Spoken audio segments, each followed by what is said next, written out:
കയ്പ്പയ്ക്കയും മുട്ടയും കൂടിയിട്ടുള്ള ഒരു തോരനാണ് ഞാൻ ഉണ്ടാക്കുന്നത്. വളരെ സിമ്പിളായിട്ടുള്ള തോരൻ. ഞാൻ നല്ല ഫ്രഷ് ആയിട്ടുള്ള പാവയ്ക്ക ചെറുതായിട്ട് ഒന്ന് ക്രഷ് ചെയ്തെടുത്തിരിക്കുകയാണ്.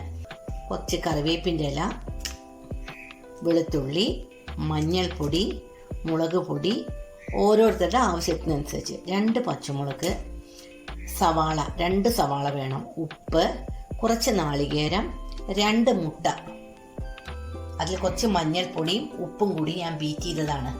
ഇത് ചൂടായതിലേക്ക് നമുക്ക് കടുക് ഇട്ട് കൊടുക്കാം.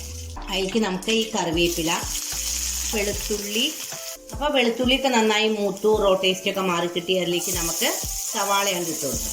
ഇതിലേക്ക് നമുക്ക് ഈ ക്രഷ് ചെയ്ത കയ്പ്പയ്ക്ക ഇട്ട് കൊടുക്കാം. അതിലേക്ക് ഈ മുളക് പൊടി, ഉപ്പും മഞ്ഞൾപ്പൊടിയും ഇട്ട് കൊടുക്കാം. ഇത് മതിയിട്ടാ വെള്ളം. നല്ല ഡ്രൈ ആയില്ല കേട്ടോ.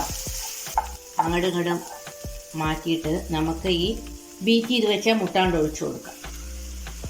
നമുക്ക് നന്നായിട്ട് സ്ക്രാമ്പിൾ ചെയ്യാം. നല്ല ഡ്രൈ ആയിട്ട് സ്ക്രാമ്പിൾ ചെയ്ത് കൂട്ടാവും. ഇനി നമുക്കിതെല്ലാം കൂടി ഒന്ന് അങ്ങോട്ട് മിക്സ് ചെയ്ത് കൊടുക്കാം. തീരെ കയ്പ്പില്ല ഞാൻ പറയില്ല. നിങ്ങൾക്ക് വേണമെങ്കിൽ ഇത് സ്പൈസി ആവണമെന്ന് വെച്ചാൽ കുറച്ച് ഗരം മസാല അതിൽ ചേർത്ത് കൊടുക്കാം. നമുക്ക് ഇതിലേക്ക് കുറച്ച് തേങ്ങ ഇട്ട് കൊടുക്കാം കേട്ടോ. അപ്പോൾ നമ്മളുടെ തോരൻ ഇവിടെ റെഡി ആയി കേട്ടോ. എങ്ങനെയുണ്ട് തോരൻ? എൻ്റെ വീഡിയോ നിങ്ങൾക്ക് ഇഷ്ടപ്പെടുകയാണെങ്കിൽ നിങ്ങളെല്ലാവരും എന്നെ പ്രോത്സാഹിപ്പിക്കണം.